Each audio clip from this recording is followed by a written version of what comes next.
ખેડામાં ભારે વરસાદ જોવા મળી રહ્યો છે। આ સાથે વસ્તુ કે જેની સ્થિતિ હાલ અત્યારે સૌથી વધારે ખરાબ જોવા મળી રહી છે। વસ્તુમાં ધોધમાર વરસાદથી જળભરાવની સ્થિતિ જોવા મળી। 7 ઇંચ વરસાદથી વસ્તુ તાલુકામાં જળબંબાકાર। વસ્તુ તાલુકાના અનેક માર્ગો પાણીમાં ગરકાવ થયા છે।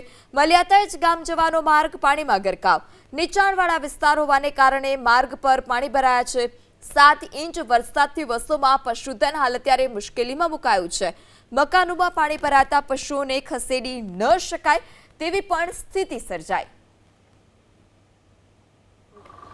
રોકાઈને પડી રહેલો વરસાદ ખેડૂતો માટે મુશ્કેલી ઊભી કરી રહ્યો છે અને એબીપી અસ્મિતા હાલ ખેડાના વસો તાલુકાના મલિયાતજ ગામમાં પહોંચ્યું છે અને થોડાક સમય પહેલાં વરસાદ પડીને બંધ થયો હતો તેના પાણી પણ ખેતરમાંથી ઓસર્યા ન હતા અને આજે ફરી એક વખત અહીંયા આગળ 7 ઇંચ જેટલો વરસાદ પડ્યો જેના કારણે અહીંયા આગળ ખેતરની હાલત જોઈ શકાય છે।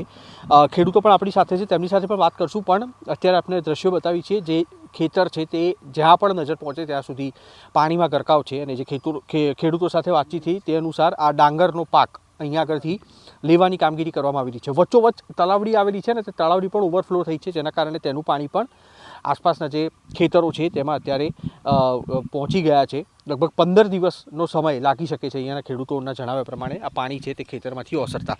ખેડૂતો સાથે વાત કરશું। મોટાભાઈ, આ પહેલા વરસાદ પડ્યો હતો તે પછી વરસાદ બંધ થયો, આજે ફરી જે વરસાદ પડ્યો, તમારા ખેતરમાં કયા પ્રકારની પરિસ્થિતિ અને કયો પાક આપણે લેતા હતા? ડાંગર। ઓકે, અચ્છા, આ પરિસ્થિતિ કયા પ્રકારની છે અત્યારે? આ પાણી કેટલા હશે? લગભગ ખેતરમાં પાણી હશે લગભગ 7-1 ફૂટ। 7-1 ફૂટ પાણી હશે? હા હા। એનું કારણ શું? આગળ પાણી નિકાલ ના થાય ને, બધે વરસાદ પડ્યો હોય એટલે આગળ નિકાલ ના થાય ને પાણીનો। અચ્છા, આની પહેલા જ્યારે વરસાદ પડ્યો હતો, ગયા અઠવાડિયે વરસાદ પડ્યો હતો ધોધમાર, તે પાણી ઓસ્ટ્રેલિયા નહીં થયું, એ નિકાલ જ નહીં થયું। આ પેલો જો ઉપર ડૂબી ગયો, વધારે આફર વધ્યા, પેલા ફેર નિકાલ થયું ને થયું, આટલું પાણી ઉતર્યું, 2 ફૂટ જેવું ઉતર્યું, પછી નિકાલ થયો જ નહીં, બરોબર। અને આ ફરી વરસાદ પડ્યો, બધું ડાંગરો રોપેલી બધા ફેલગતી રહી અને 2 માથોડા પાણી છે, 2 માથોડા પાણી છે અને આ તો અહીં 1 માથોડું પાણી, પણ જેમ આગળ જમીન અમારે આવી, બરોબર, 2-3 માથોડા પાણી છે અને નિકાલ જ નહીં થતો પાણીનો। અચ્છા, હા, આ ખેતરને નુકસાન થયું છે તો સ્વાભાવિક રીતે તમારા ઢોર ડાંગરને પણ નુકસાન થયું હશે? ડાંગર હવે પાકે જ નહીં। ડાંગરની ઢોરને કહું છું, ઢોર પશુધનને નુકસાન થયું? હા, એનો ઘાસચારો કઈથી લાવવો અત્યારે? ઘાસચારો જ નહીં, ભેંસો નાખવાનું કશું ધર્યું જ નહીં। ડાંગર રોપેલી ગતી રહી, બધું ગતું રહ્યું, બરોબર। ખર્ચો કેટલો થયો છે એ બધો ફેલ ગતો રહ્યો, બરોબર। હવે આમાં કશું નહીં, આ દિવાળી વાળા શિયાળામાં થાય, અરે ઓરિયા વાત જાય, શિયાળામાં વાવીએ તારે ઓરિયા ડાંગર અરે ઘઉં કે ગમે તે પાકે, બરોબર। આ તમારે ડાંગર તમે અહીંયા આગળ માન લો કે તેની વાવેતર કરતા હો ત્યારે તમને કેટલો ખર્ચો થતો હોય? આમ લગભગ તારે ખાલી ડાંગર અમે રોપી ને 6,000 રૂપિયા, 6-7,000 રૂપિયા ખર્ચો થયો એક વીઘે? એક વીઘે। અને આ લગભગ કેટલું નુકસાન હશે ટોટલ? નુકસાન એટલે બહુ નુકસાન થયું। આ કેટલી જાય 300-400 વીઘા જમીન પડી રહી। હા, 300-400 વીઘા આખી હાઈને પડી રહી, જો ઠેરા ઠેર લગી એક વીઘે લગભગ 6 થી 10 હજારનું નુકસાન કહી શકાય। હા, એટલું નુકસાન થયું છે। લઘુત્તમ ફરી તો ધરું મળવાનું નહીં અને ફરી રોપાવાનું નહીં, આ નિકાલ નહીં થતો એટલે આ તો રોપાઈ જ નહીં પડી, હવે આ જમીન પડી જ રહેવાની। 20-25 દિવસે ત્યાં પાણી જ ઘટી રહે, અમારે કોઈ લેવાનું જ ના રહ્યું કોઈ। લઘુત્તમ 6,000 અને મહત્તમ 10,000 રૂપિયા એક વીઘે ડાંગરનો ખર્ચો થતો હોય છે અને તે પાણી અત્યારે જે રીતના ખેતરમાં ફરી વળ્યા છે તે સ્થિતિ જોઈને આપ અનુમાન લગાવી શકો છો।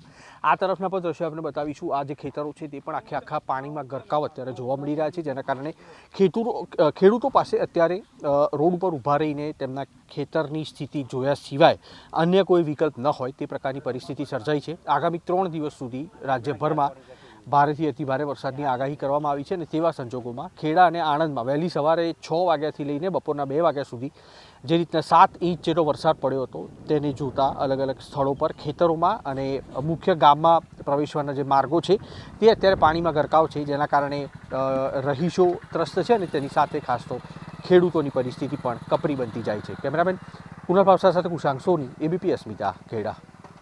વહેલી સવારથી ખેડા જિલ્લાના વસો તાલુકામાં લગભગ 7 ઇંચ જેટલો વરસાદ થયો હોવાના કારણે ન માત્ર ખેતરો પરંતુ પશુધન પણ અત્યારે મુશ્કેલીમાં મુકાયું હોય તે પ્રકારની પરિસ્થિતિ છે।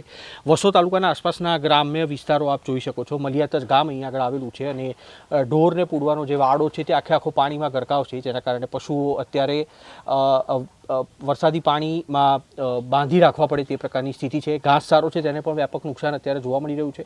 ખેડૂત અહીંયા આગળ છે તે રખેવાળી કરતા નજરે પડી રહ્યા છે પશુઓની, અને વાત તેમની સાથે કરીશું.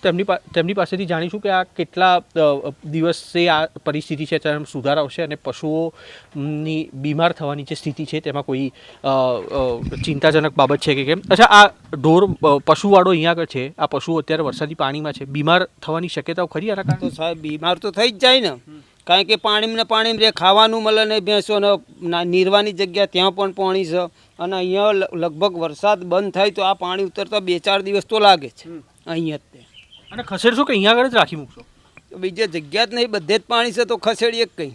કેટલા પશુઓ છે આપણા અહીંયા અત્યારે 4 છે? ચાર પાણીમાં જ છે? 4 પાણીમાં છે. કાચા મકાનો છે તેમાં પાણી ઘૂસી ગયા હોવાના કારણે પશુઓ છે તે અત્યારે પાણીમાં રહેવા માટે મજબૂર છે. તેની સાથે તેના માલિકો પણ મજબૂર છે, કારણ કે તેમનું કહેવું છે કે પાણી એટલી હદે ભરાયેલા છે કે અહીંયા આગળથી પશુઓને ખસેડી શકાય તે પ્રકારની પરિસ્થિતિ નથી, અને આ કારણે થઈને પશુઓ છે તેમાં બીમારીની પણ દહેશત પશુ માલિકો છે તેમને છે, અને તેની સાથે ક્યાંય પણ છોડીને પશુઓને ન લઈ જવા માટે માલિકો મજબૂર બન્યા છે. કેમેરામેન કુણાલ ભાવસાર સાથે કુશાંગ સોની, ABP અસ્મિતા, ખેડા.